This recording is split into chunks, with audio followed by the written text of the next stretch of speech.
Hello and good evening, children of the popcorn. It's the Baron here. Welcome to the Evil Popcorn podcast. Thank you for continuing to listen or watch, depending on how you see, hear, or experience us. It's greatly appreciative of all of us that you're still listening to us. So thank you so much. Tonight, as you can see from the pictures behind us, we're going to be doing another one of our classic Aussie horror films. This one is called The Loved Ones. Now, the only thing I don't have on my list that I realize I should have is what year it was. Does someone know what year it was? 2009, I believe. Thank you, 2009. Bat. Thank you, the Bat. That sounds right. So please go around and introduce yourselves to our children of the popcorn. Yes, good evening, children. It is I, Mr. Popcorn. Let's get it poppin'. We've got an evil one for you tonight, indeed.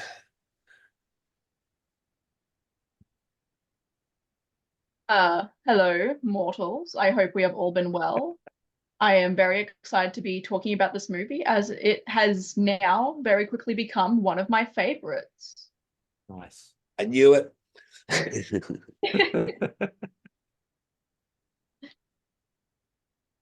Gonna have to agree with the Bat there. I'm Scream Queen, but for this episode, I will hereby be referred to as Scream Princess. Thank you. Oh, okay. Very Nice. excited about this movie for Is, sure. is that what the crown is all Very about? good. Very well done. Yeah, Nice. Okay. So that's good. what she's crown prince. I'm not disagreeing. No, it's true. The dance 100%. princess. All right. So now, for those people that are listening and that haven't seen the film yet, we'll do a little bit of a breakdown to begin with. Then we'll give you a heads up when you should go away and watch the movie, because after that point, we're going to get super spoilery. For those people in the audience that might be a little bit anxious about certain things, just be aware this film contains body horror, self-harm, hints of incest, the death of a loved pet, and drug use. So if that's not your thing, probably best not to watch it, but or have someone there that you can have as your helper human to keep you okay during this film. So a little bit of the storyline of what the film is about. So basically, high school senior Brent Mitchell has a car crash in which his father dies. He is then constantly confronted by his mother's emotional collapse after the accident. Brent escapes into various substances such as marijuana, loud metal music, self-harm, that sort of thing. He gets a bit dejected and out of sorts, but he does have a shot at happiness with his girlfriend Holly, a grounded, caring girl with good looks. She asks him to the school prom, but his plans are thwarted by a disturbing series of events that take place. Syringes, nails, power drills, and a secret admirer. So that gives you a little bit of an idea of what's to come in this film. So look, my first thought of this, it has very quickly become one of my favorite of the genre, of the sort of Hills Have Eyes, Texas Chainsaw Massacre style films, where there is an evil family and shenanigans ensue with a normal person. How about the rest of you? What were your thoughts? What were your thoughts on the film? Question then, yeah. First, sorry, jumping in, apologies. Yeah, I love this film. It's my favorite Australian film. Yeah, like hands down, no competition. Very glad we are covering it, and thank you for your patience. We are here. We are doing The Loved Ones. And I've got a question though. You just mentioned Texas Chainsaw. Absolutely, it's almost a love child of Texas Chainsaw. This movie, absolutely, not an Australian version, but it pays great homage to it in moments, certainly. Yep. And you mentioned Hills Have Eyes, that sort of thing. Is this an Australian hillbilly horror? Oh, it is, I think, kind of. Kind of, isn't it? Yeah. They're not specifically hillbillies, like they're not, but there's that incest inbred kind of thing.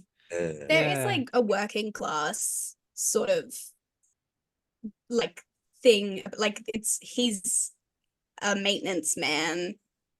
I saw the director sort of talking about in like early iterations, he was like a janitor at the school. So I feel like that is definitely like an undercurrent, even if it's not super obvious.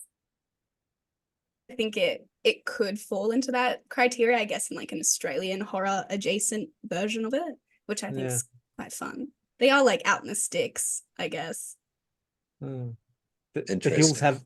hills have tradies. Yeah, yeah, exactly. But yeah, what did Oh. everyone else think? Sorry,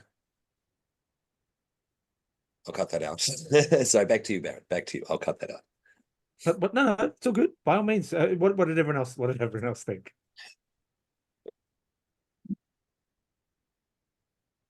I really liked it.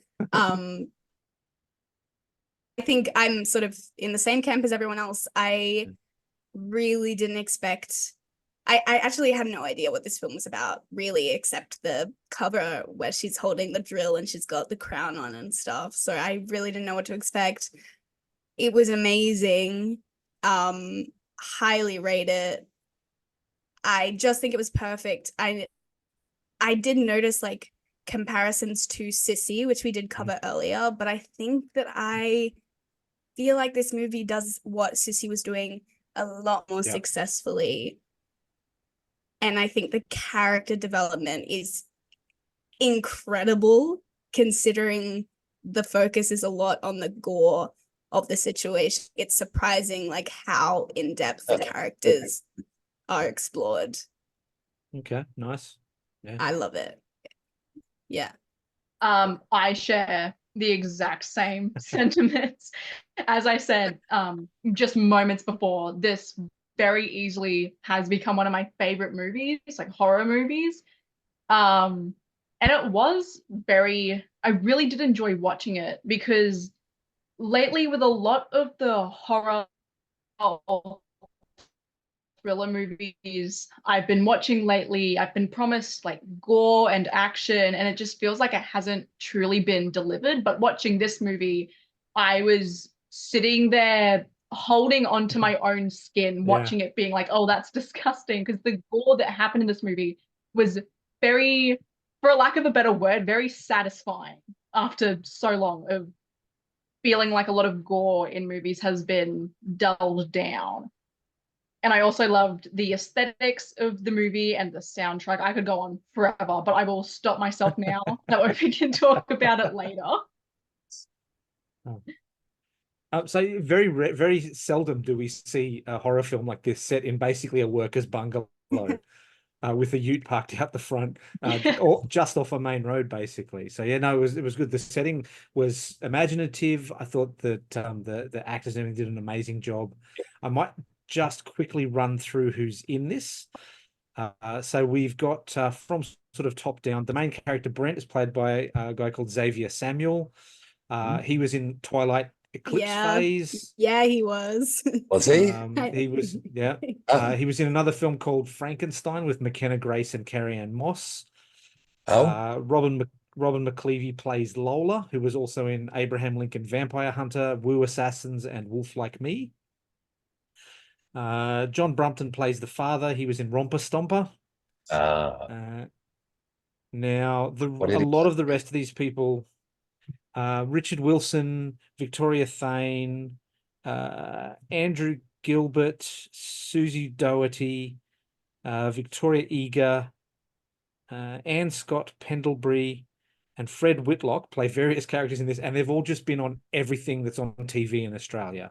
So if they were in Home and Away, Neighbours, All Saints, McLeod's Daughters, Prisoner, the Miss Fisher mysteries, like a whole bunch of stuff. So a lot of the actors in this are drawn from the Australian television acting community. Jessica McNamee plays Mia. She plays Sonya Blade in the Australian Mortal Kombat reboot films, and she was also in The Meg. But Susie Doherty I will call out in particular because she was in Queen of the Damned and a wonderful Australian horror body horror film called Body Melt, which was introduced to me by a friend of the pod, Cryptid, otherwise known as Cade. Oh, really? It's revolutionarily disgusting. Oh my goodness, So, what is happening here? Cade, what are you up to? I'm looking at the images for Body Mount, and it's just Yeah, no. face melting. Yeah. It's special. Yeah, I'd probably suggest we do it at some stage down the track. It's on the list, I think. Yeah. So look, those are the characters and the actors. It had a budget of $4 million US. It did only gross $358,400 US dollars in its run. So it didn't make its budget back, unfortunately.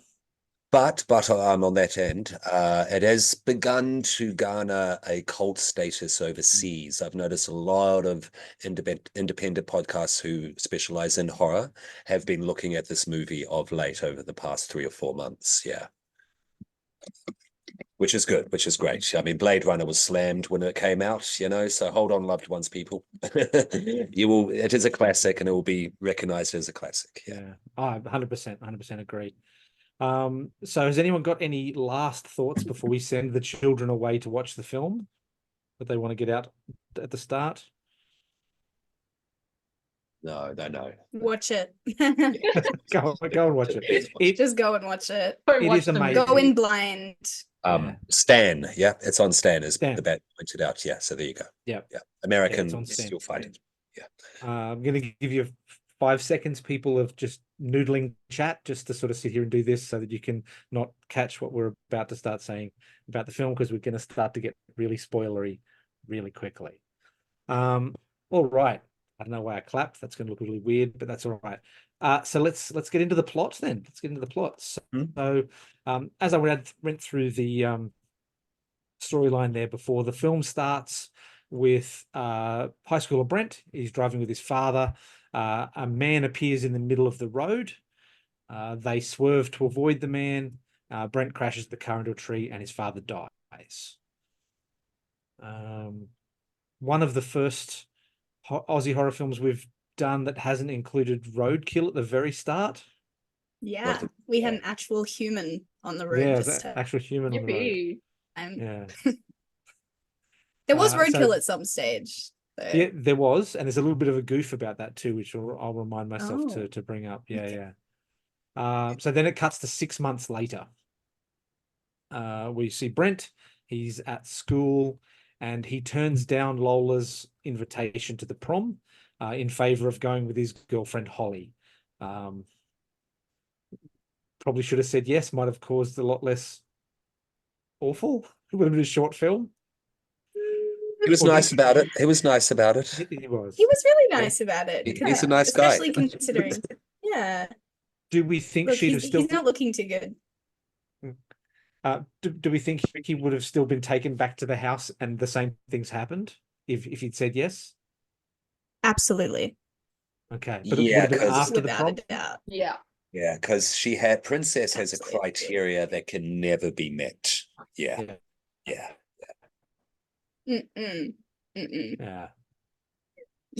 Then we get to the very, very quickly to the sex scene in the car.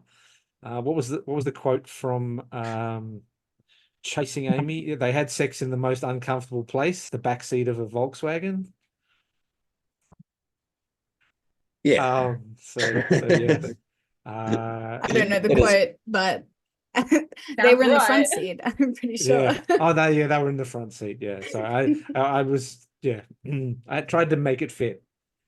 Oh, I didn't mean that. Oh, yeah. Sorry. Yeah, That's you're right. terrible. Stop it. Stop it. So we go pretty much straight from the sex scene in the film. Brent goes home. We see him with the razor blade that's hidden in his necklace. I don't know that it's particularly well hidden in the necklace, given that it just appears to be a razor blade on a necklace. I don't know if it's meant to be hidden. Yeah. I feel like it's just like out in the open. I think maybe he hides it under his shirt. Yeah. Yeah. His mum also doesn't have seem that super shot where like the steamy car window and Lola is looking in at the two of them, which I thought was quite. I was uncomfortable. Yeah, not going to. So like They are going for it in this scene. The as well. voyeurism Yeah. aspect, it was scary. Yeah. What did we think about the way it was shot? Did it feel organic? Did it feel set up? Like, Oh,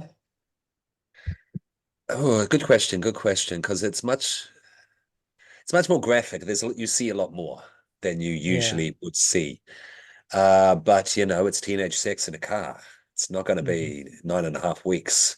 You know what I mean? It is more like it actually is in reality, but it could still be very set up to be that way, though. You know what I mean? yeah. Yeah. But she was like, Lola was very close to that car. Like, surely you'd see her. Like, even in the throes of passion, surely you would see a figure. Yeah, Oh, I didn't Yeah. know if she was actually there or not, or if Ah. I don't know, because they like have a flashback to that shot later on in the film, so who knows? But I think they were going for that whole like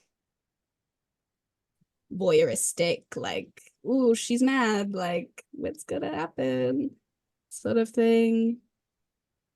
Right. Okay. So we now follow Brent as he leaves his house. He goes into a nearby like empty block of land. It might be an old quarry, but there's like a cliff. He climbs up the cliff. The shots to me indicated that he was having suicidal ideation. I was thinking of ending it all right there, but seems to change his mind. Did everyone else get that same sort of feeling? Yeah, Yeah. he wants to, but then you see like he slips and he's scared. Yeah. Like he doesn't want to fall. Like he doesn't want to die, really. He's just in a lot of pain. I don't know. I think the way they set up his trauma and his past and his relationship with his mother, it's just so sad, because you're like, you don't even see his dad die in the accident. You just know because you see the shot of him in high school and he looks rough. His hair is grown out. He's got dark circles. Like, he's moody. It's I think it's really well done. It's the cathartic power of being a metalhead as a teenager. What's happening there? Okay. Now, just before that, though, his mum seems to not want him to go in the car with Holly. She'd rather him take a taxi. So it gives you a bit of an idea of their home life, that she's a bit nervous. Do we think she sees him as her only connection back to her old life?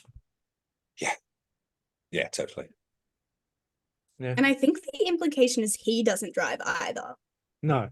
Like, he would have just got his license when him and his dad were driving at the start, and now he doesn't drive himself around at all. Yeah. Sick. So yeah. Okay. So then really hard cut to someone knocking him out, and he wakes up tied to the chair. So there's no foreplay in this film. It is straight to the meat. Like, it's where we are into the Hills Have Eyes at this point. So his captors appear to be Lola and her father Eric, who have decorated the house in imitation of a prom. So did we all go to our proms? Like, I know Australia has like the formal. Did we all go to them? Absolutely. Yeah. Yeah. Did you have a good time? It was kind of boring. Yeah. Right. Did you call fun. them proms? Do you call them proms here? We call them formals. Formals. Yeah. Formals, the same as New Zealand. They're called formals, or way back socials, but formals. Social. Yeah. Well, see, for us, there were socials. Then in year 11 was the semi-formal, and then in year 12 was the formal. Okay, there you go. Okay. So yeah, for our international listeners, that's a little point of difference there.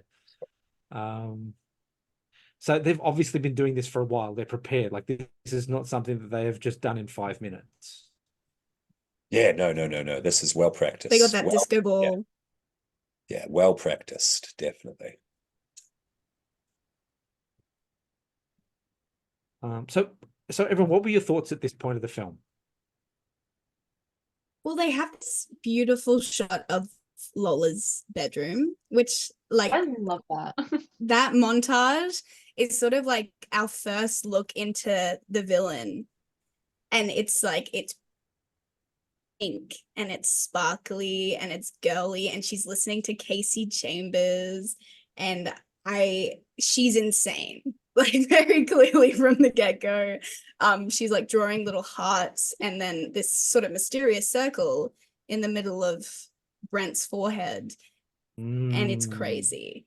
And it's also we're introduced to her and her dad's relationship, which Freud would have a lot to say about, I think. And the FBI. So this is our first. Yeah, and everyone should know about this, and someone should help her. But yeah, I just thought it's so insane because it's like so pink and bubbly and fun, and you just know something awful is gonna happen. Like, it's brilliant. It's brilliant. But given that they're as close to town as they are, how do you think they've been doing this as long as they have, or as effectively as they have, and not got caught? Well,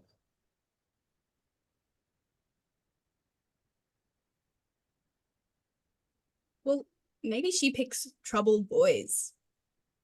Like maybe like for example, Brent obviously has quite a lot going on. People wouldn't really bat an eye if he just all of a sudden went missing. We don't really know a lot about you. What does the father do again? So it could be the case. People just. I think he's a handyman. I think the side of his ute had like Eric something handyman services. Yeah, it's like maintenance or something. Yeah. I don't. It's not. Yeah, there's choosing the troubled children, but it's not a big town though. Is the thing, and there's a lot of prospective grooms that have come into this little prom party in the past.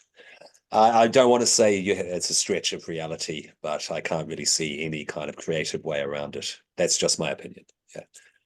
But I'm happy with that. I'm more than willing to let this go in the case of this film. Yeah. I think the movie is trying to be like I think it's just like, oh, you have to drive down a bushy road to get to their house. No one's checking in on them. Yeah. I guess. Like it's an open stretch of road. You can drive 150 k's an hour. No one is coming down this road. I guess is this sort of justification. Saying that though, there are serial killers, which this movie does make reference to. We'll get to later on. A very famous serial killer. They get away with murdering a lot of people in the past, and I know it was in the 1970s, 80s before there was DNA and cameras everywhere. But this movie, I think, is kind of like playing on those premises, though, as well, because it's paying homage to them in terms of a suspension of reality. Yeah. And, and in small towns, bad things happen, and serial killers in the past have gotten away with killing a lot of people before they got caught. So the world's a messed up place, so it is possible. Yeah, it is possible. So, because at this point of the film, we're introduced to Bright Eyes, who is the woman sitting at the table with a suspicious round scar in the middle of her forehead. Do we think that this has been going on for more than one generation?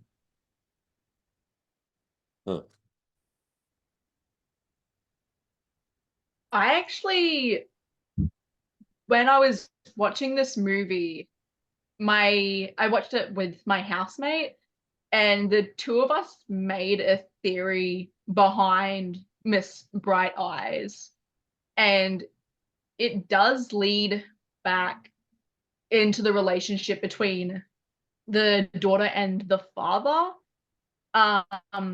Because obviously, spoiler alert, it is revealed that Bright Eyes was the mother. So we came to the conclusion or believed that once this relationship started building between father and daughter, that they wanted to, I guess, eliminate the mother. That way they could do whatever it was that they were doing. Yeah. But yeah, I'm not sure. Yeah, I'm not sure how long ago that was. So I'm not sure, yeah, how many years they've been doing it for. If they mentioned it, it slipped over my Yeah. head and I was not listening, but No, it was never made clear how long they've been doing it okay. for. I wouldn't be surprised if, you know, a generation before this, it had also happened. I feel like you would need a significant amount of generational trauma to just end up like that. Yeah. I feel like they would have to be doing a lot of work to make her the child that I feel like you couldn't do that in one generation. No. Like unless like they are doing just awful shit at an accelerated rate, which I wouldn't be surprised considering their actions. You had But there's a lot going on under the you had your hand up, Mr. Popcorn? Yes, under the surface, exactly, Scream Queen. Do the amount of, because there's bodies underneath this place, yeah?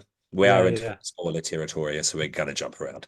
And there are bodies, there's bodies underneath this place. Do you think the amount of bodies underneath match up to the amount of time she's been at school and gone to proms? That's in her little macabre scrapbook. Because if there's more, if there does, So- I'm just going from what's shown on screen. If there are more bodies, yeah. more skeletons underneath, then yes, it's multi-generation. Yeah.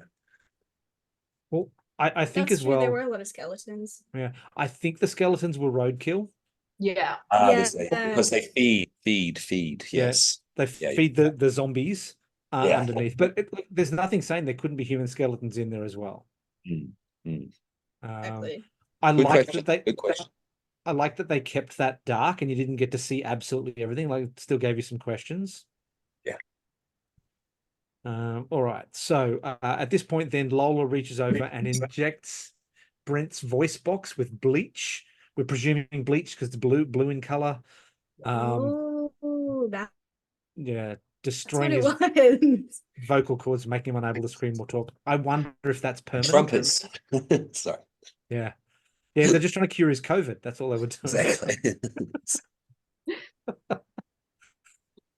So yeah, I Like, wonder if how that's much permanent. experimentation did they have to do to like figure out this Yeah. is the best way?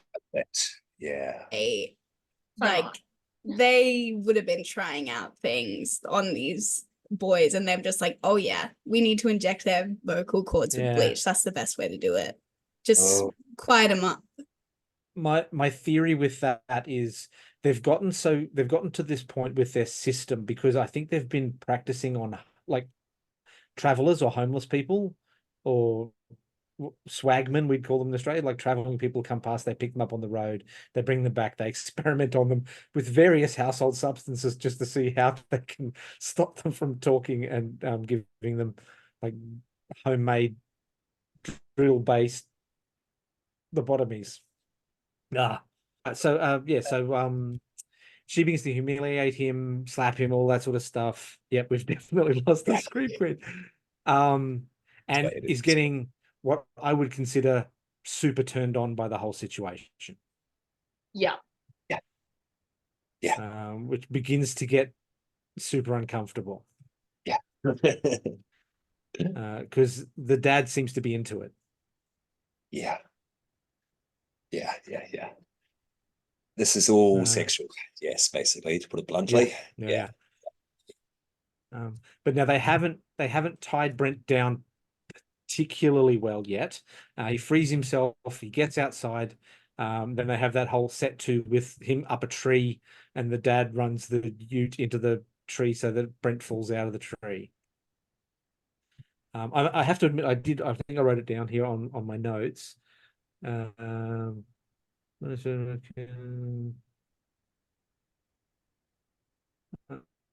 because the chair wasn't particularly well screwed down. Oh, No, I'm I back. haven't written it down. Scream Queen's back. Hello.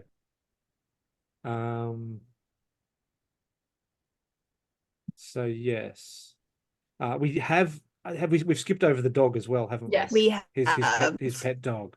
Sorry, I skipped over that. Maybe it was subconscious. intentional. Yeah. So yes, just be aware, folks, that the main character Brent does have a dog, and the dog doesn't survive the film. That's as far as I'll go. If anyone else has a feeling about it, please feel free to bring it up. I just want to note that I was taking notes throughout this film, as I do, and I go, "Oh, this dog is so cute," and then my next note is literally like, "Oh God, much how I Yeah. feel about it." That's all I have to say about it. Yeah. So yes. So yes, they recapture Brent, they bring him back inside, and they nail him to the floor with knives. Huge. Yippee! Oh, Yay. Better than nails. Active, I suppose. More Yeah, yeah. painful. And it was a beautifully done scene too. Like I'm not quite sure how they did it, but it was definitely done practically. Yeah. Is it all and practical, Baron? You've got an eye for that sort of Ugh. thing. Is it practical in this movie? I saw no CG. Don't think so, eh? I think they just had a really good props team, and I think they had a really good eye for setup. In the credits, the SFX artist list is quite extensive. Yeah. Yeah. So yes, now he is connected to the floor more effectively. And we get to see the scrapbook with the photos of Lola's past dates or victims. And Brent recognizes a Timmy Valentine, the bloodied man who caused the crash at the start of the film. So yeah, they're going back at least 6 months. And they say something like he got away. Yeah. So did he didn't get hit by the car, because they don't actually know where he is. No. So Ooh. he's just sort of lost to the wind at this point. We have no idea if he's dead or alive. Yeah. Very Jesus. interesting. And just he while- was the sorry, brother so- of Mia. Sorry, Baron, just while we're on the torture scene, just while Yeah. it's still pertinent, I was just scrolling the Wikipedia there. This had a copycat killer. Yep. Did you guys pick this up at all? I have it in my notes. You've had it in your notes. All right. Sorry, I'll Yeah, leave it for there. real. So Yeah.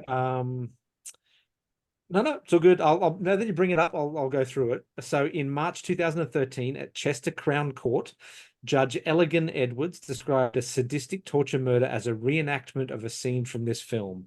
During sentencing, Judge Evans described the defendant Gary George as particularly liking the loved ones. The victim, Andrew Knoll, was brutally beaten, sustained 49 knife wounds, and had cleaning fluid found in his eyes. George was sentenced to life imprisonment with a minimum term of 30 years. Did this person, I mean, they surely didn't live. Oh, I didn't check that. That's a good question. Did they survive the torture? Let's see. Probably not. That Torture? seems extensive. No, not ball torture. Jeez. Is that your search history then? Well, okay, if you watch Dead City, Dark City, the Cleaner, the New Zealand serial killer show that's just come out, there's some ball torture in that. It's a New Zealand serial killer show. Yeah, set in Christchurch. That's my hometown. Okie dokie. Yeah. What's it called? Dark City, the Cleaner.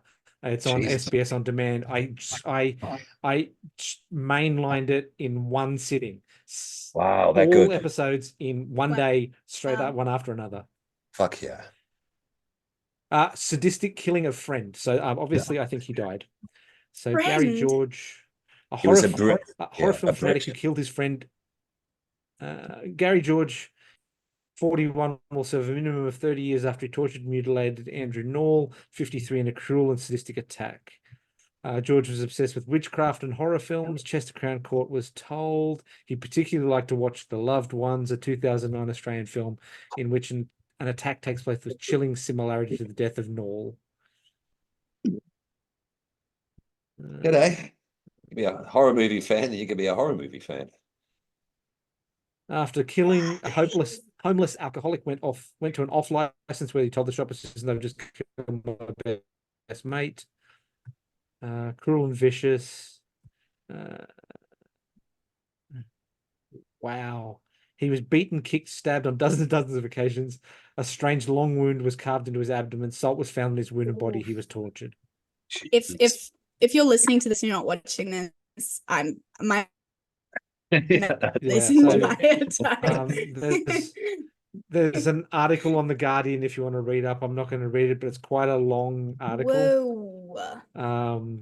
But yes, as Mr. Popcorn says, it was on the Wikipedia page for the film. Yeah. That is scary. It's insane.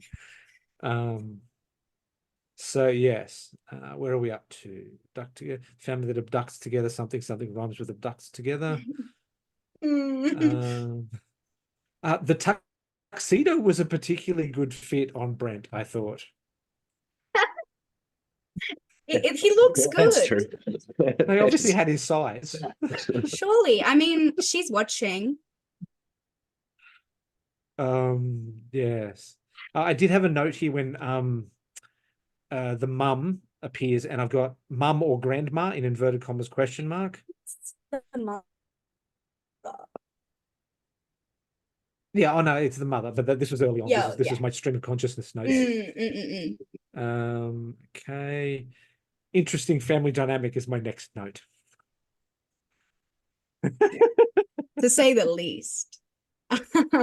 The table scene, there are a few lines in there where she's just like, oh, well, you better not get too skinny because otherwise daddy's not gonna like you anymore. Or whatever. Just very competitive between the daughter and the mother. It's a little horrific. I also sorry. No, go. I was just gonna say that comparative to the dog, me being like, oh, dog, and then oh no. I also have a line that's like, damn, like he really loves his daughter. Like he bought her a dress, he kidnapped someone for her, and then I was like, oh no, I take it all back. I take it all back. I was like, dad of the year, and then I was like, never mind. He's not. All right, so where are we up to? Okay, so Timmy Valentine is the brother of Mia Valentine, who is the prom date of Jamie, who is Brent's best friend. The only part of this that felt a bit weird to me, other than is that they do that kind of B plot with the actual prom, which doesn't seem to go anywhere really. Yeah, I sort of had the same reaction to it, but then I do like seeing the sort of web, how all of these characters are connected by Lola. They have all been directly affected by her actions, and we're seeing that trauma and like the way it has affected, you know, is it Jimmy, the kid? Jimmy Valentine? Timmy. No. Timmy. Hang on, Timmy. Close. Timmy Valentine, the bloodied man who caused the crash. Timmy turns out to be the brother of Mia, the prom date of Jamie, who's Brent's best friend. Jamie is the best friend, right? Okay. Yeah, gotcha. So, like, you can see that she is like she has taken a huge dip. You know, she is trying to drown her sorrows. She's very sad. Her parents are very sad. Yeah. And I think it's important to see, because they're building this narrative around Lola and around, like, they really want you to have someone to root for. Yeah. Or more importantly, root against. Which I think is why this movie is so good. Best friend, Lola, then oh, okay. So we're up to the point where Lola brands Brent by carving her initials into his chest with a knife and then putting salt on it.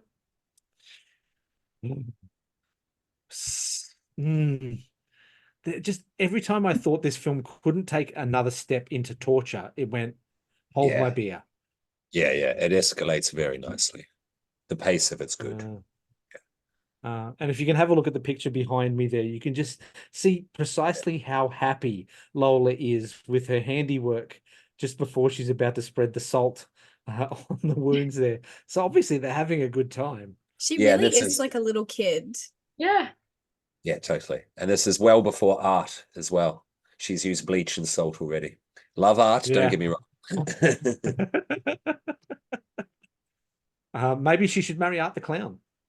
Oh, that's a couple. Yeah. Horror movie power couple. Yeah. Okay, so then Eric, the dad, crowns Lola the prom queen, and that's when we start to get very sort of text with the incestuous feelings. So like it's not a this is a possible feeling. This is like it's very definitely said. Okay. I've written down here wishbone. Yeah, Oh, which yeah. Why did I write Oh, wishbone? they had a wishbone, yeah. from the bucket Oh, of okay, chicken. for the dinner. Oh, I was going to have a Yes. glass of milk to pull out at this point. God damn it, I forgot. The whole Because little Americans- liquid scene. Because Americans Nice. drink milk in front of Americans and they're disgusted by it. I was listening to a podcast today about this. Their main point of grossing out a whole movie is when she drinks the glass of milk. I don't know. Bizarre. Bizarre. Yeah. But they're eating a bucket Why? of chicken. I know some I don't know. people Yeah. some people really think adversely to drinking whole like glasses of like whole milk. People think that is absolutely disgusting. Even here. I mean I don't no, anymore it's- because I yeah. drink oat milk. People People it think maybe- it's disgusting. Is it maybe because ours is pasteurized and homogenized and theirs isn't? There's not maybe. Maybe that's the case. Yeah. I just found it odd that you've just watched this brutality and oh no, not milk. But the wishbone was, yeah, they broke it. And it was, yeah, lovey moment between Yeah. father and daughter. Okay. Yeah, because my next is interesting family dynamic again. Yeah. So then they have the father-daughter dance. I'm not pretty enough. It's played for the fourth time. It's such a perfect song for this. Like Yeah. What's the history of that song it's in just Australia? amazing. Does I'm it like, I come want to add this to from my this? playlist. Does it come from this movie? Or was this a pop hit back in the day here? I think No, it it was was definitely it was a hit. popular at the Yeah. It was a hit, time. okay. Yeah. For Americans, it sounds Um, like Natalie Imbruglia. Yeah, it's got a very similar kind of style to that. Okay. So according to the internet that I have here, Casey Chambers, produced by her brother Nash Chambers, and it, come on, 2017, the song was selected for the National Film and Sound Archive Sounds of Australia collection. It got to #1 in you go. Australia. Okay, It got to there #4 in New Zealand. And it got to, doesn't say what it got to in the States. But it was Hot Adult Contemporary Radio in 2002. So yeah, it was after my school time, so I don't think it's something that I particularly listened to. But yeah, it was big. It was a big song. side of the movie. Okay, cool. So now at this point, they are interrupted in their dance, and we go to the trapdoor in the floor where they've got the cellar, which is not really a thing Australians have. Like a house like that, normally I would expect to have like 2 feet of clearance under the house to dust where the dog normally sleeps. Yeah, totally. So The horror the device. cellar's really kind of a sort of European American thing, but it's a horror standby. So Yeah, it is. Totally.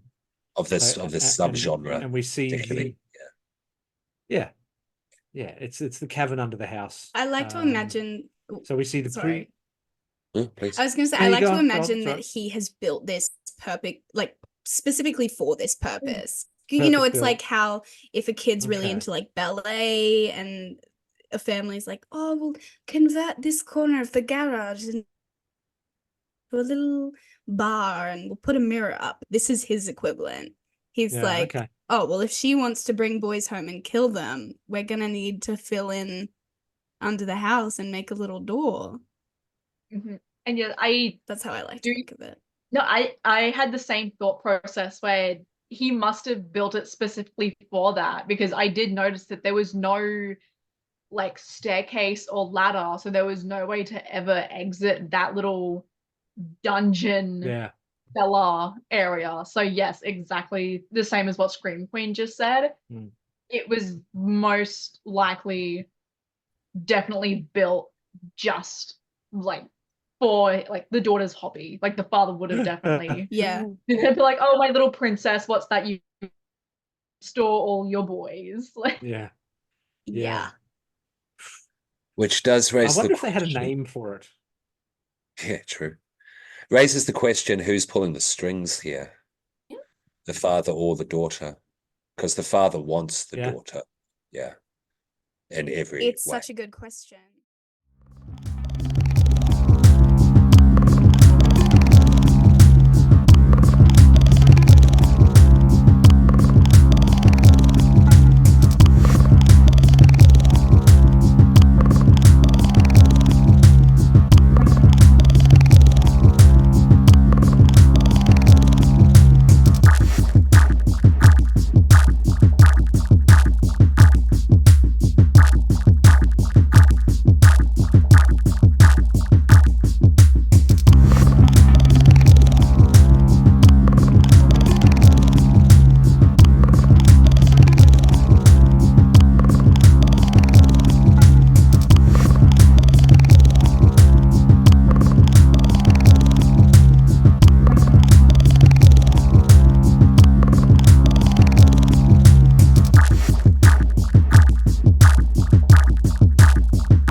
Or they're both kind, Well, because like- she doesn't until the end, acquiesce to him.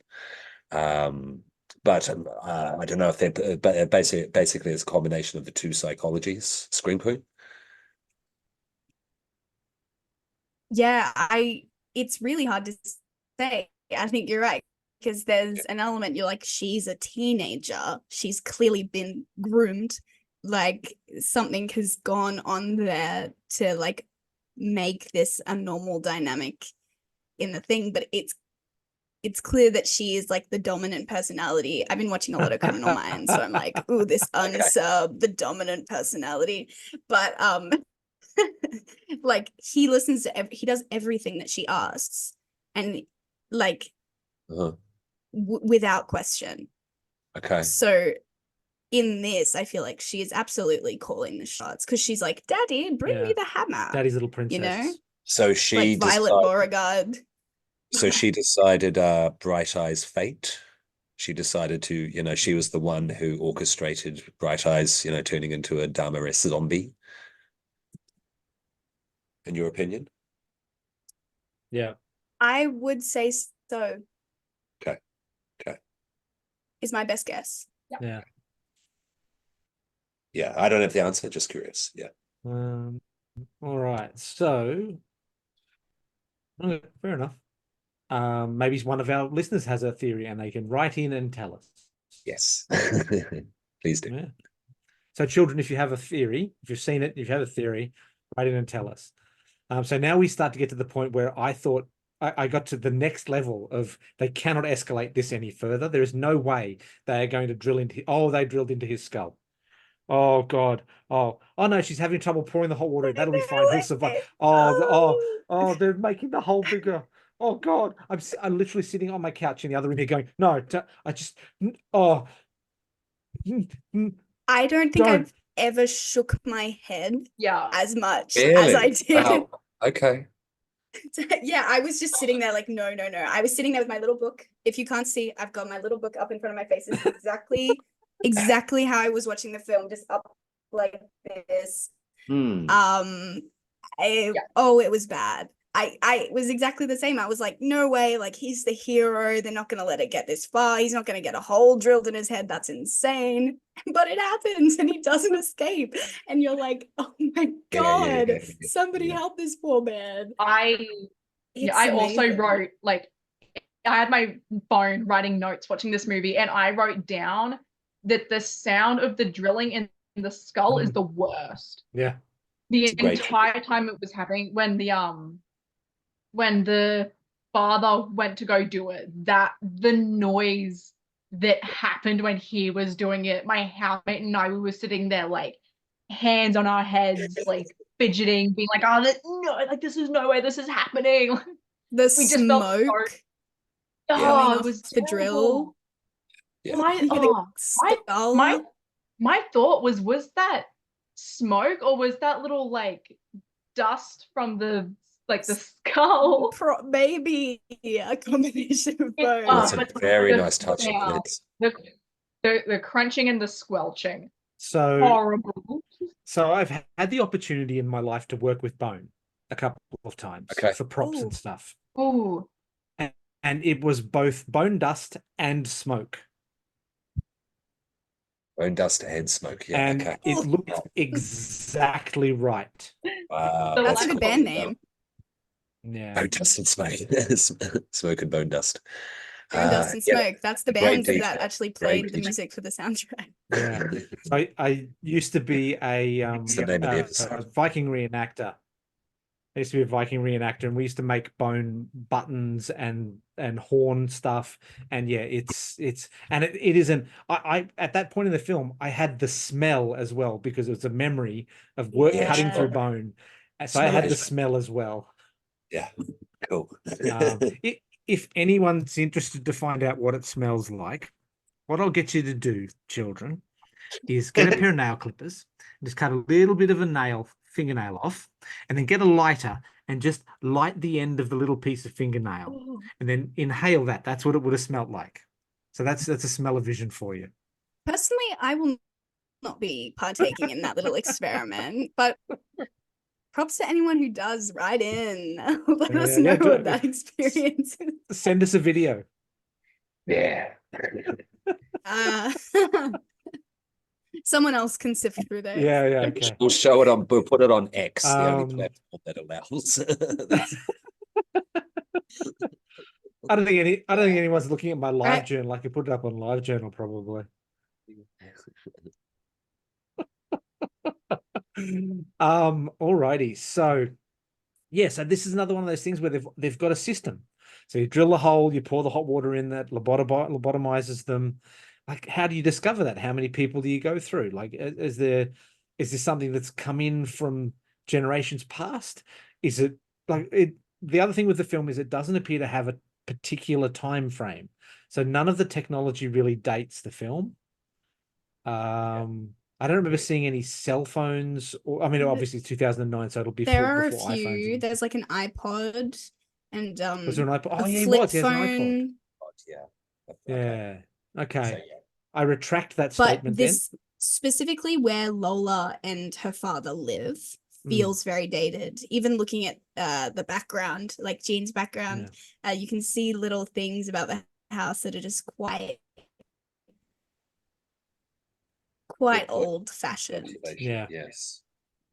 So they obviously won't have had the internet to look all this sort of thing up. So it's obviously trial and error. That's so cute. And good point with the people are just on their phones too much these days. And good point with the background and decorations as well, because they're going back to a time of yore and the ideology of a time of yore. She wants a princess, a kind of suburban, rural reimagining 1950s, America. Yeah, it does feel very like school dance from the 50s vibes. Yeah, and it's divorced from the reality of outside of this place entirely. Yeah, intentionally so. Yeah. All right, so now at this point, Brent manages to free himself again. Struggles to, like obviously causing himself a lot of damage, and doesn't end up with the boiling water poured into his brain, which is good. He attacks the dad with his hidden razor blade, the razor blade that they didn't know about, so it was under his shirt, obviously, or something, and then stabs him with one of the knives he's pulled out of his feet. So Yeah. just rest with that sentence. Stabbed him with one of the knives he pulled out of his feet. I'm resting with it. Like, I have a memory as having had a pin stuck in my foot when I was a kid, and the pain of pulling a pin out of my foot, I still have a memory of. I cannot imagine what it must have felt like to do what Brent did at that point. No. Like, at what point does survival instinct kick in? That's Yeah. something I never want to find No, out no. ever. Yeah, I mean, we'd all do Right. it. But it's We just would all it's do it. insane. Don't want to get to that point Yeah. of having to do it. No. Uh, Yeah. I also think it's important to mention while all of this is happening, they also have Brent's girlfriend and mum and police officer, who was also one of the victims' father, Yeah. trying to investigate what has happened. And we have his girlfriend in particular, Holly, making quite a few revelations. And also one of my favorite parts of the movie, so I just want to mention it, is she goes into his room and she finds flowers and a card that he was planning to give her So for their formal. So it's the corsage. I think she finds the corsage that he was going to pin to her dress. Yeah, something. Yeah, and there's a card with Humpty Dumpty on it, and in the card it says, "You did what all of the king's horses men couldn't do. I love you," or something. And it's just like heartbreaking. Again, it's just like another layer to, you're just rooting for Brent so much at this point. Like, he's already been through so much, and it's just like the little things that they add throughout that just like add humanity to the situation, considering the chaos of everything else. It's so well done. Do we have a favorite scene in the film? What do you reckon is your favorite scene? My favorite scene was when the daughter was getting crowned, because it felt so, in the best possible way, it felt so out of place. Like the whole movie, it's like intense. There's gore happening, like there's just like so much intensity happening, and then you just have this one brief moment where it feels like a coming of age movie out of nowhere. Yeah. And I actually let out a bit of a cackle watching it. But I did write down that was definitely my favorite bit, where she was getting her crown put on and she, like, it was in slow-mo and she was so happy. I found it funny. Nice. I look, if I had to pick one, I'd have to say when they're chasing him up the tree with like the that's right. spotlight. Yeah. I thought that was a really nice sort of slapstick moment in the film. Yeah, and those moments. What about you, Mr. Popcorn? Those moments there, Baron, the comedic moments actually mitigate. I don't know if you have this in your notes, but I'll just say it now, just as you brought it up. Those comedic moments actually mitigated it lowered the rating. It was at R18 and then went to M15 because of comedic moments like that. Mitigated the love interests, apparently mitigated the violence and the gore. Yeah, so we're from 18 to 15 because of moments like that. Yeah, but that's not my favorite moment, even though it's very good. Right, mine's the drill. Yeah, I thought it was marvelous. I think drills. I've always wanted more drills, more drill kill scenes in horror movies, and decent ones, not slumber party massacre nonsense. That's just me. But I want proper brutal stuff like this, and the attention to detail that was pointed out before. Very satisfied. Yeah. So that's definitely my favorite. Yeah.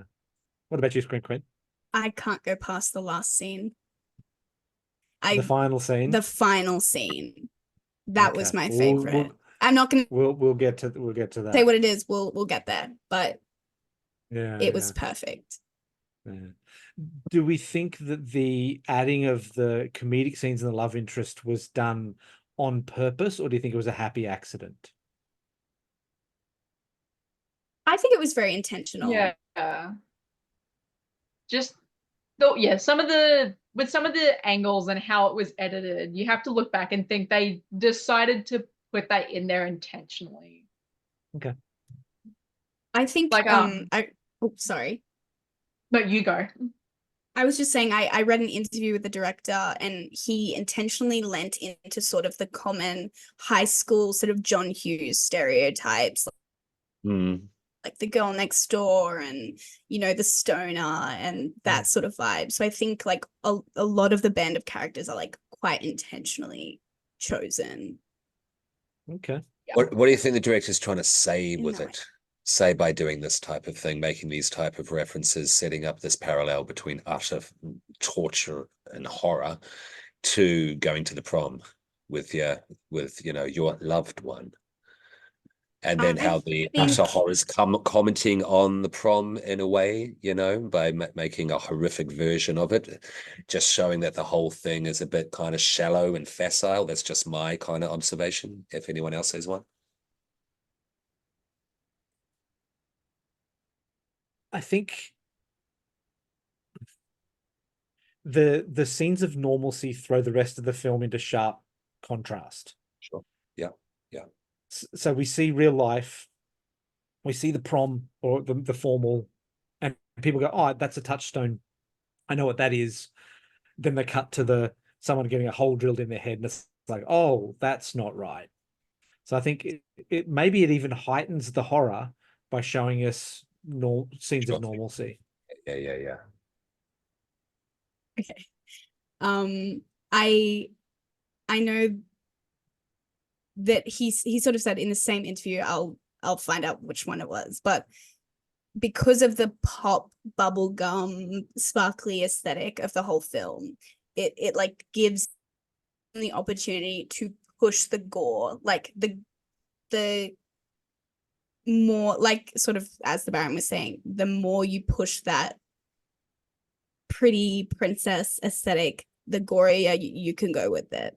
I think that the director was really interested in doing that, and I don't know if that like necessarily has any deeper like societal meaning, but I don't necessarily think it needs to. I No, it think it's doesn't. just like kind of revolutionary.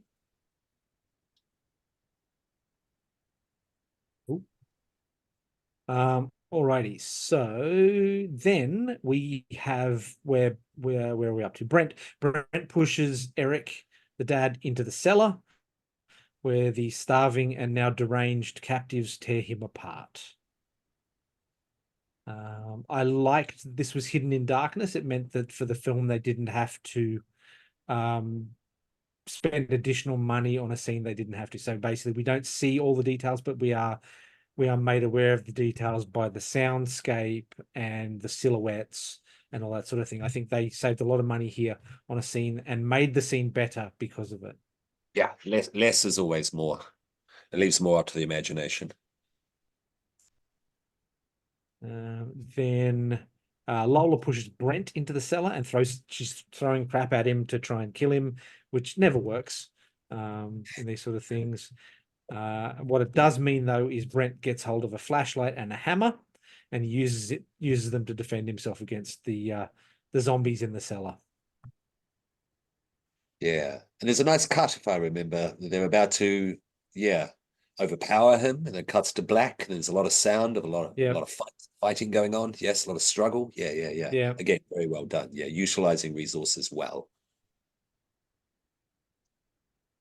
Right. There we go. Now we cut back to the cop's daughter, Mia. She's drunk. She gets home from the party, and then we have that sort of, once again, the family touchstone with a situation that people would be aware of. and we then go back to the murder house where Lola is smothering her mother. Yeah.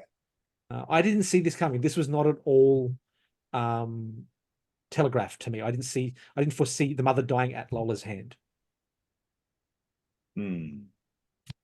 Either. It's No. it's not telegraphed. No.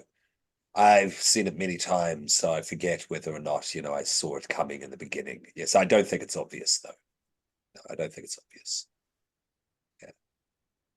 Mm. Okay, and it seems to be out of jealousy, Totally. rather than murderous rage. It's a jealousy rather than rage. Yeah, it's petty, so we which cut makes the back actual again. act very pathetic and gross. Yeah, she's not a nice, not a nice person. Yeah. Like it seems to be out of character for a murderous character. Oh, I don't know. I think it's in character. Yeah, I think she's that petty, that jealous. Yeah. Yeah, I think after her dad dies, it's full on psychological break. Like Yeah. she Okay. is Yeah, that snapped. break is- In Criminal Minds, it's what they would call an escalation. Okay. Okay, fair enough. I'll bow to the group on that one. So now we get to see a bit more interaction with Mia's father, who's the police officer. He now gets dragged into the story to be promptly killed with a meat cleaver. So did we all have cop dies on our bingo list? No. Not that I was making one, but perfectly fine with it. Yeah. That's Yeah. No, I think in the context of like his, yeah. I wanted him to find information about his son, but the fact that he's a cop, it's not terribly tragic. I mean, he was at least trying to like save the day. Yeah, he was doing the right thing. Yeah, Sure. Yeah. But yes, the whole police factor. But it's a trope. It's a trope that these people will be picked off at some point. Yeah, it really is. If you've got a cop uniform or a uniform in general, you're in trouble. Yeah. Yeah. Okay. I put here in my notes. Cop is at the murder house. Well, you're fucked, buddy. Told you. Pretty much. So then Lola starts taunting Brent, saying she's going to kill Carla as revenge for her father. She's going to kill Holly for breaking her heart. Like she's gone full single white female. She's going to boil people's bunnies and all that sort of thing. Nice references. But Brent at this point obviously is still in the pit. I'm going to call it the pit, whatever they called it. The boys' bedroom. The murder shed. So I also put a note here. You're going to need those climbing skills, which we saw at the start in the quarry or whatever. So yes, he climbs out of the pit using the pile of corpses. Well, if you don't have a ladder, improvise. Very MacGyver of him. Then we've got Lola walking along the road. She sees Holly approaching in her car. She throws a scrapbook at the windscreen and attacks Holly, who flees on foot. Back at the house, Brent has gotten into the police car and has then driven down the road and runs over Lola. Holly then gets into the police car, is shocked to see Brent. The two embrace tearfully. The lovers are reunited. But Lola cannot be killed. She's doing her. She can't. She's like Slaughterhouse, alpha vibes. Just like nothing can defeat her. They always come back. Yeah, they always come back. Yeah, it's that whole thing. So I had a note here that she's like the Terminator. Yeah, that's cool as well. Yeah. But yeah, she's really badly hurt and she's dragging herself along the road. Is broken. Her legs are Yeah. broken. Yeah. And I just have a note that says, run that bitch down.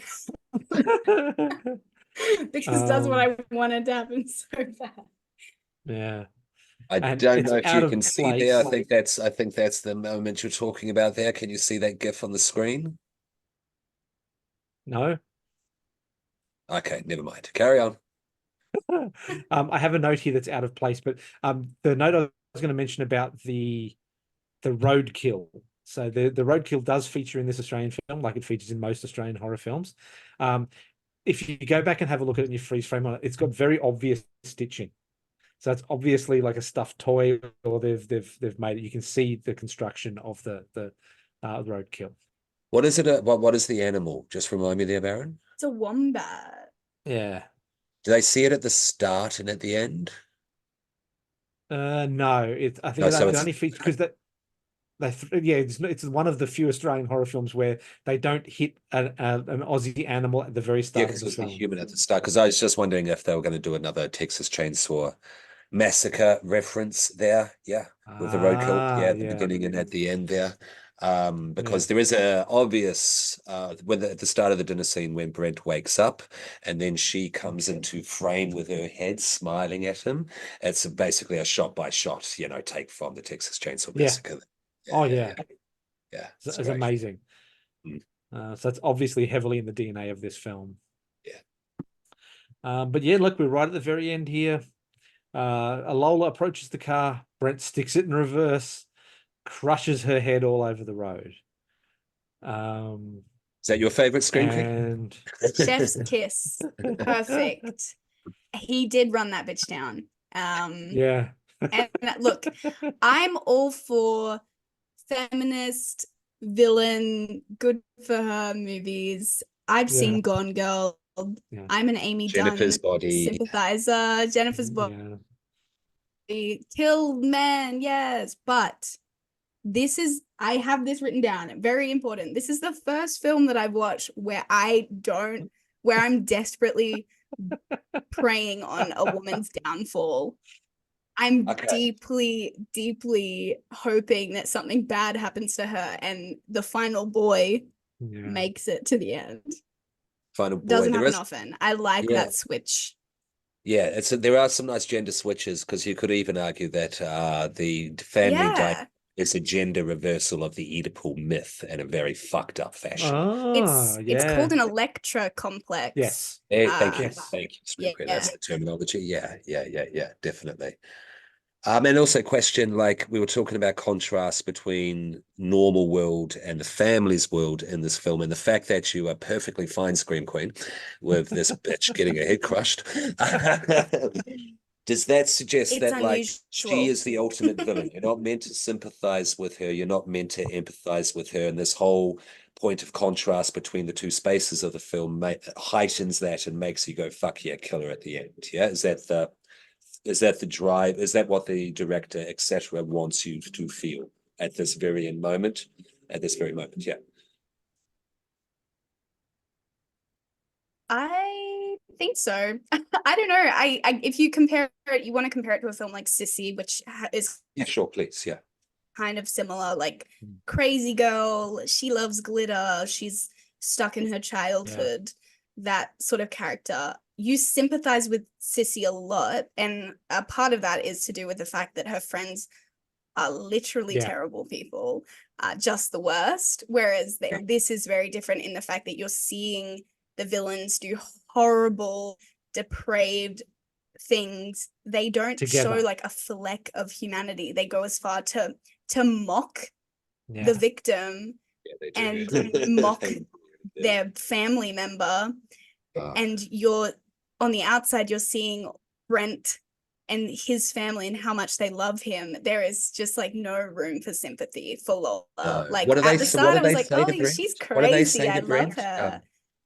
We can't hear you. Or I can't hear you. Yeah. Together, yeah. And they're laughing. And like she's throwing the salt and she says, "Ooh, salt's bad for you, don't have too much."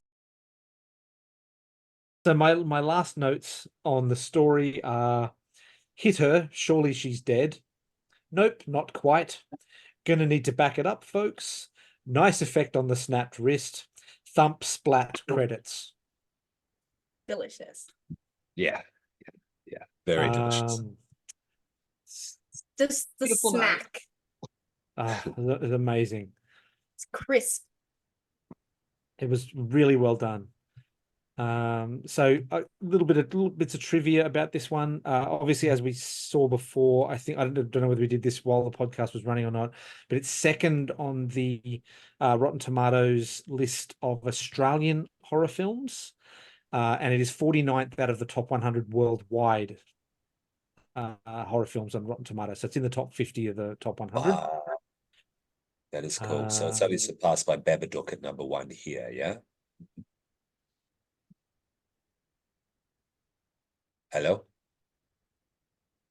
Yeah.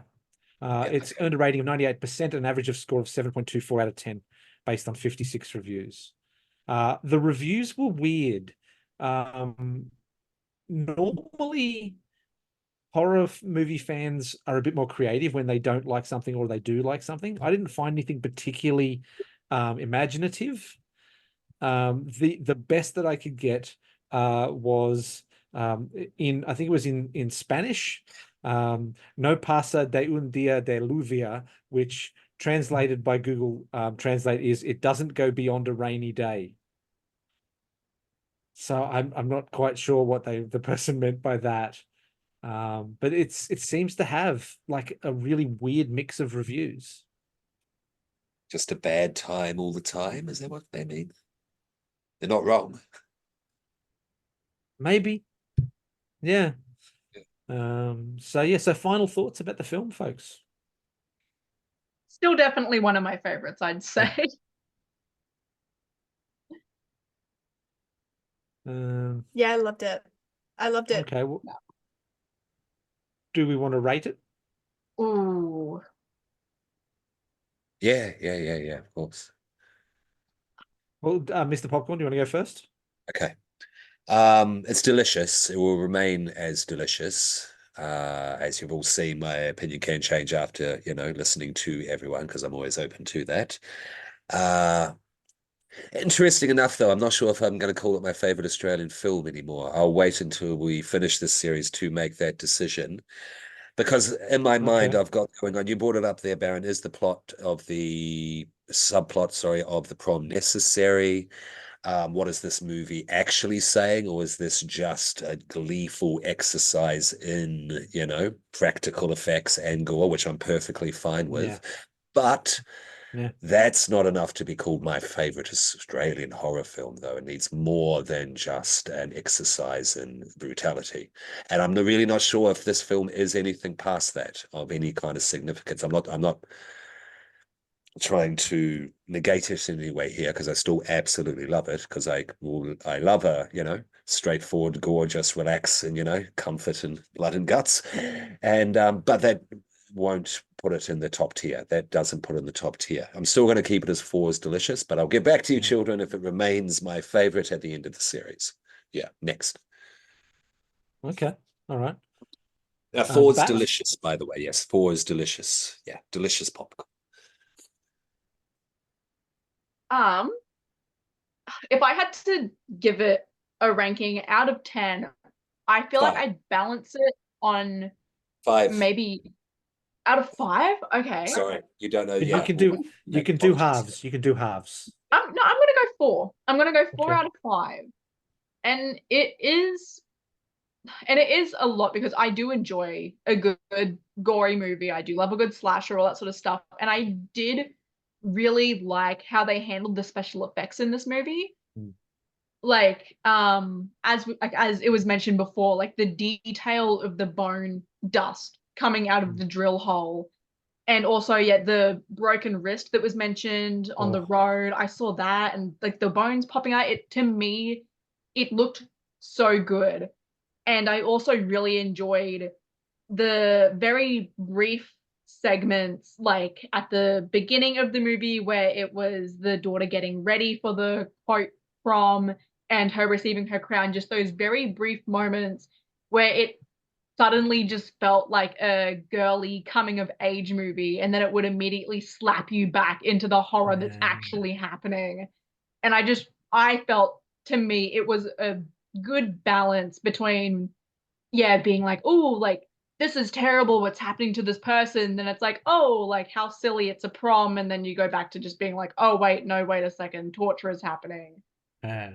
I did enjoy being thrown around a little bit. Okay. Scream Queen. I mean, I'm very much on the Bats side with this one. I feel like I might have to put it. I'm just gonna go off the review I gave it on Letterboxd. I just gave it a star rating, nothing that intensive. But I gave it between a 4 and a 5. I gave it a 4.5, so it's almost evil, very delicious. I really love it, and I think I would say, I know I was talking about how sometimes gore for gore's sake is very fun. I do think this sort of falls under the category of grief film, similar to Talk to Me.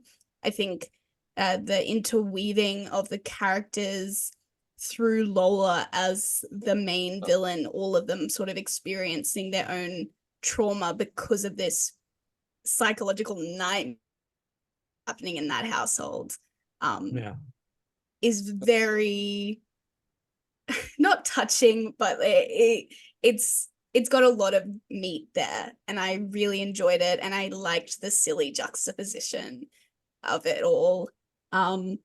Big fan. Yeah, 4.5. Nice. I didn't realize you could do halves on Letterboxd. You've just expanded my brain. Thank you for that. I've just realized how you can do it. I've got my phone here. I've just changed my review on Letterboxd. I wanted to give it a 4.5, but I couldn't work out how to do the half. But now I have. Now I have. Yay. Thank you. So I've given it a 4.5. Same thing. My review on Letterboxd. You reviewed this film. Blah blah blah blah. Review. Letterboxd reviews. We should have an evil popcorn Letterboxd review. A Letterboxd. We should. Right about there. Yeah, my reviews don't have a lot of substance. Mine vary depending how lazy I'm feeling. Sometimes it'll be screams, and other times sweet. Yeah. So I've put great googly moogly. This was the goddamn roller coaster. Watch it with your finger on the pause button if you've just eaten. Yeah. I think the only reason this film isn't a 5 for me is because I genuinely am a baby, and I can't. Some of it is just too like cringe inducing, too much for me. I think like I love the gore. I think it is there for a reason, and I think it's done expertly, but I can't give it a 5. It's like, not it's just perfect. a lot. I don't think it could be like my top. It's not perfect. It's not perfect, but it's really good. So yeah, I've gone. It's fun. If you're a horror fan, this movie's just fucking fun. Yeah. So gore fan especially. Delicious and a half. I would say it's close to perfect. Yeah. So we've got 2 deliciouses and 2 deliciouses on the way to evil. So we like it, but evil popcorn recommends this film big time. Definitely. Yeah. 2.7 thumbs up. Whilst we have a pause, and for those who have just joined us or who have forgotten, because the Bat does not know, this is our rating system. 1 to 5, you may choose have halves. 1 is burnt, 2 is flop corn. Flop corn is when you go to make a bag of popcorn and there's all the kernels in the bottom that have not popped. 3 is satisfying. Yeah, it's good. You know, you just got it from Wally's, thrown in it, it's fine. Okay. 4 is just like, oh, what's going on? This is better than usual. And then 5, well, you've done it. That's evil. That's right there. That's a horror film. This is how you do it. Yeah, however you want to interpret that, but that's the general thing. Back to you, Baron. Makes sense. Thank you. All right. Well, we'll bring this creaky little 2009 horror movie into to go to bed. So, anyone got any plugs for this particular episode? Anything they'd like to shout out? Evil Corp as always, and otherwise no, not at the moment. Anyone else? No, the Bat. I don't have anything at the moment. I think I'll pass for this one because I cannot think of anything. It's all good. You don't have to. You can shout out some friends that are listening if you like. Shout outs or plugs. I don't know who listens. I sure do send the link, but God knows who listens. Okay. Richard Warman, yeah, he did give me a year pass for Immaculate, or season pass, double pass. So I do Nice. have to thank him for that. You've been very kind supporting us there, sir. Thank you. Go check out Thank you, his Ship Richard. Faith Nightclub Brisbane. Yeah, good man. And we will cover it, yes, at some point. Yes, it is the age of religious Scream horror. Queen? Once again. Scream Queen. I actually do have something to plug. Ooh. I'm doing something. Whoa. I am doing this mentorship program through the Australian Theatre for Young People. It's called Fresh Ink. I'm one of the 4 Brisbane-based writers. Oh, Part congratulations. of it. I've heard So of thank this. you. Yeah, cool. Very excited. So stay tuned. I'll be Nice. writing a couple works throughout this year that will hopefully be shared. So Well very done. exciting. That's my thing. All right. So, well, down to me then. So, I've got, as usual, I've got Improv Queensland. We've got a monthly show. Keep an eye out on the Improv Queensland Facebook page, website.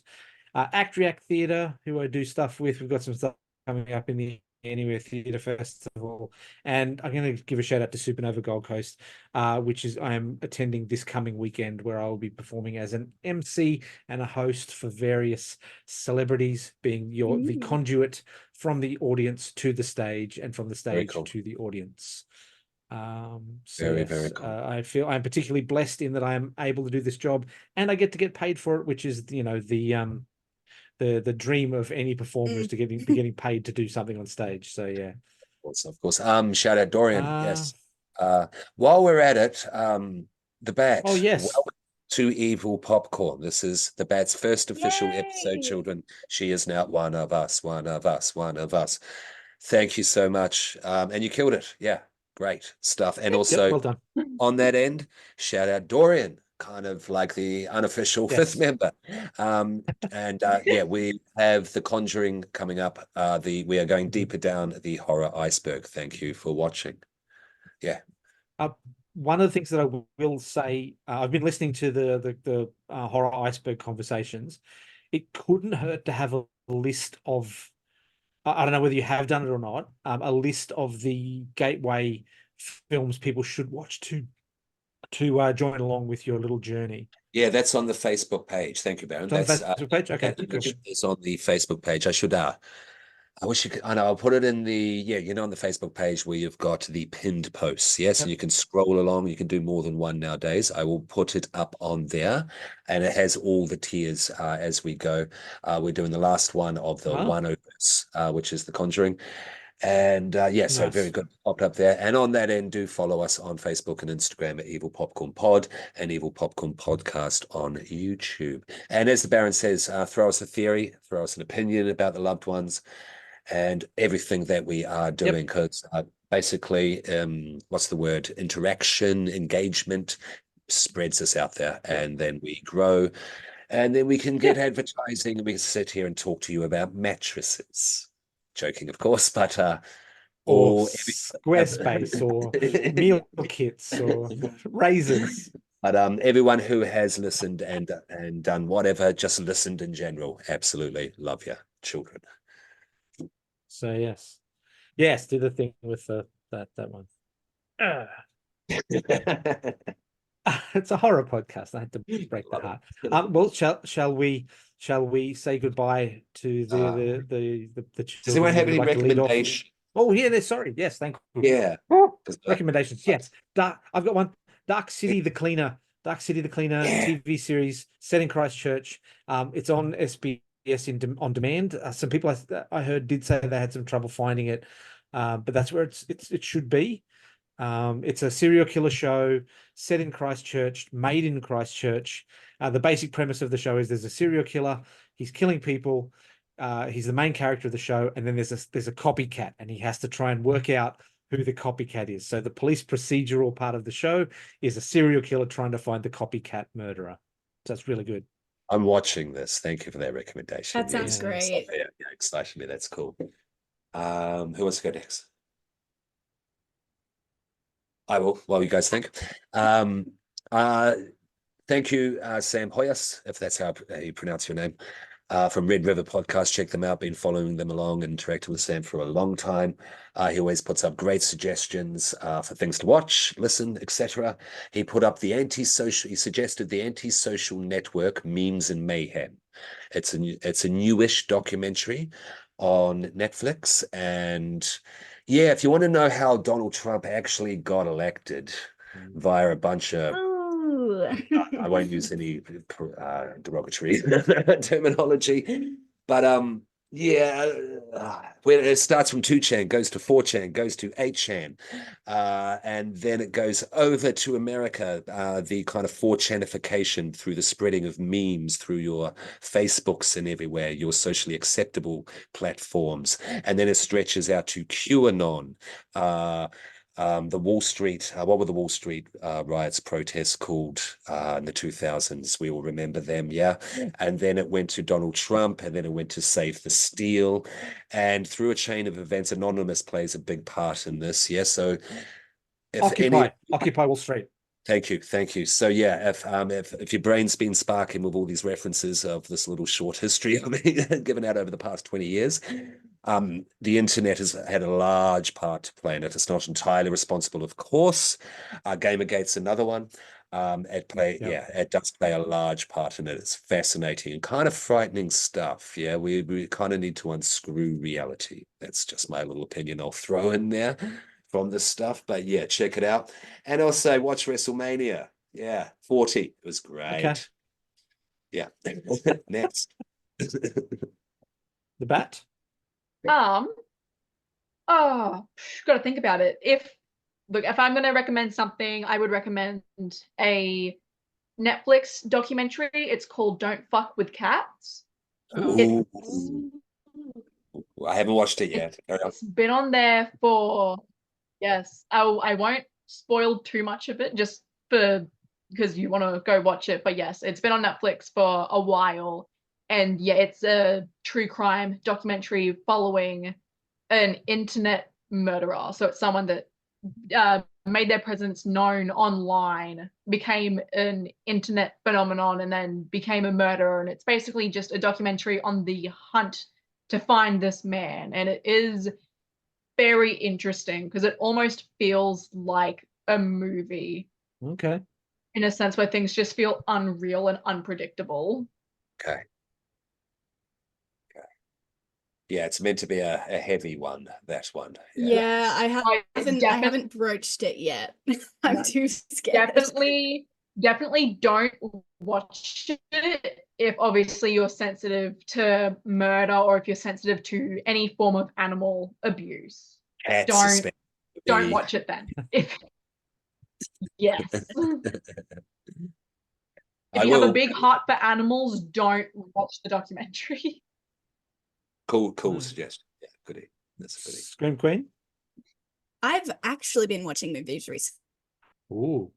So I do have things. So I watched this Icelandic film last week called Lamb, if anyone's heard of it. It is a very sort of bizarre horror, almost fantasy, surreal movie. I don't want to say too much because I'm not actually sure. Yeah, it is. No, trust me, it is. Yeah. If it's yeah. People, that's why a lot of people complain about A24. Apparently A24. Oh, interesting. Well, yeah, it's sort of a slow burn, sort of insane depiction of this couple who work on a sheep farm in Iceland, and their experience with loss and sort of surrogacy of a sort on their sheep farm. I don't want to say too much. Just go into it blind. It's insane, and I really liked it. I thought it was really well done. I imagine it looks beautiful. A24 in Iceland. It's the landscape is amazing. I'll watch it. It's very beautifully done. It does. Yeah, it relies heavily on visuals and less so dialogue, and it's very clever. It's very good. And also their Scream Queen, I wasn't trying to negate your suggestion there by saying people, complain about this film. These are the dickheads who can't pay attention and want Oh, I kills totally get. I 2 mean, minutes of there's a lot of complaining. controversy. People have a lot of feelings about certain production companies. Of course, So yeah. totally worth mentioning. We love their name. All right. Well, if you'd like to lead the sign off, Mr. Yeah. Popcorn. Absolutely. Yes. Thank you. Yes. Thank you for watching us, listening to us once again. Hugely appreciated as always. And I am Mr. Popcorn, keeping it buttery. Yep. Thank you everyone for listening or watching, depending on what platform you are using. But yes, farewell, mortals. I will be seeing you hopefully next time. Good night, children of the popcorn. I have been Scream Princess, and I will return to Scream Queen next time I see you. All right. And this is the Baron saying, go to bed, children. Go to bed. Whoa.